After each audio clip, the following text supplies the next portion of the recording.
آپ صلی اللہ علیہ وآلہ وسلم جب مدینہ تشریف لائے تو بہت سے واقعے پیش آئے۔ انہی میں سے ایک واقعہ قبلہ کی تبدیلی ہے۔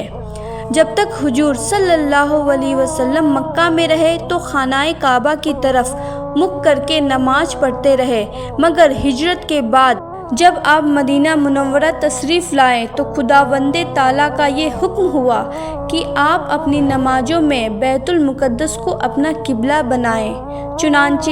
آپ 16 یا 17 ماہ تک بیت المقدس کی جانب رخ کر کے نماز پڑھتے رہے، مگر آپ کی دل کی تمنا یہی تھی کہ کعبہ ہی کو قبلہ بنایا جائے۔ چنانچہ آپ اکثر آسمانوں کی طرف چہرہ اٹھا کر اس کے لیے وحی الہی کا انتظار فرماتے رہے، یہاں تک کہ ایک دن اللہ تعالیٰ نے اپنے حبیب صلی اللہ تعالیٰ علیہ وسلم کی قلبی آرزو کو پوری فرمانے کے لیے قرآن کی یہ آیت نازل فرما دی، جس کا ترجمہ یہ ہے: ہم دیکھ رہے ہیں بار بار آپ کا آسمان کی طرف منہ کرنا ہو تو ہم ضرور آپ کو پھیر دیں گے اس قبلہ کی طرف جس میں آپ کی خوشی ہے، تو ابھی آپ پھیر دیجئے اپنا چہرہ مسجد حرام کی طرف۔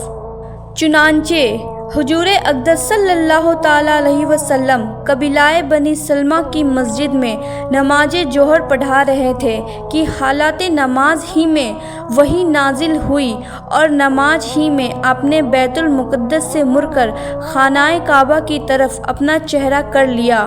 اور تمام صحابہ کرام نے بھی آپ کی پیروی کی۔ یہ واقعہ جہاں پیش آیا اس مسجد کو مسجد القبلتین کہتے ہیں۔ اس قبلہ بدلین کو تحویل قبلہ بھی کہتے ہیں۔ تحویل قبلہ سے یہودیوں کو بڑی سخت تکلیف پہنچی۔